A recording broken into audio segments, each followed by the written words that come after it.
Good morning बच्चों। मैं आशा करती हूँ कि आप सभी स्वस्थ और सुरक्षित होंगे अपने घरों पर। आज हमारी हिंदी की कक्षा में हम पढ़ने जा रहे हैं पाठ 3 चांद वाली अम्मा। मैं आपकी हिंदी की शिक्षिका हूँ और मैं आज आपको पढ़ाने जा रही हूँ हिंदी में पाठ 3 चांद वाली अम्मा।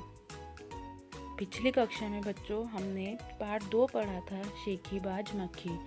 मैं आशा करती हूँ कि आप सभी ने पार्ट 2 के प्रश्नोत्तर लिख लिए होंगे और याद भी कर लिए होंगे। तो बच्चों आज हम पढ़ने जा रहे हैं हमारा पार्ट 3 रिमझिम भाग 3 चांद वाली अम्मा पार्ट 3। बच्चों ये कहानी अम्मा और आसमान की है। चलो शुरू करते हैं। बच्चों यह कहानी एक बूढ़ी अम्मा और चांद की है। तो चलो शुरू करते हैं। इस कहानी में एक बहुत समय पहले की बात होती है कि एक बूढ़ी अम्मा रहती है जो बिल्कुल अकेली होती है। उसका अपना कोई नहीं रहता है। उसे सारा कामकाज अपने खुद ही करना पड़ता है। कुएं से पानी लाना, ये सब काम करने के बाद उसके ये सब काम वही खुद अकेले कर। वह रोज जब सुबह उठकर अपने घर की झाड़ू लगाती तब तो ठीक था, लेकिन जैसे ही वो अपने आंगन में झाड़ू लगाने जाती थी और झाड़ू लगाने के लिए झुकती है तो आसमान उसकी कमर से आकर टकरा जाता है। अम्मा उसे घूर कर देखती है और थोड़ा हट जाता है। फिर वह जैसे ही दोबारा झुकती है तो आसमान फिर अपनी हरकत दोहराता है।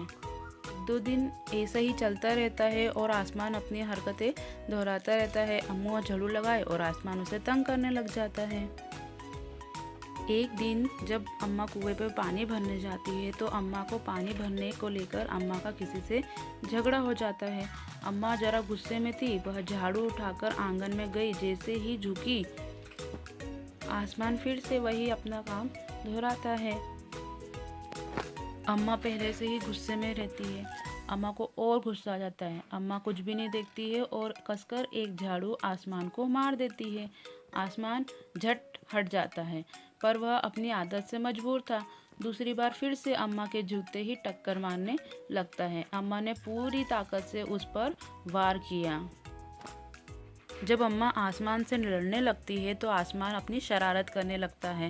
इस बार उसने अम्मा की झाड़ू पकड़ ली। इधर अम्मा भी झाड़ू पकड़े रस्सा कस्सी शुरू हो गई। झाड़ू ऊपर वाला हिस्सा आसमान पकड़े हुआ था और नीचे वाला अम्मा। दोनों छोड़ने को तैयार ही नहीं थे। अम्मा चिल्लाई, छोड़ मेरा झाड़ू, मेरे पास यही एक झाड़ू है। लेकिन आसमान तो अपनी शरारतों से बाज नहीं आ रहा था। उसने अम्मा की झाड़ू नहीं छोड़ी।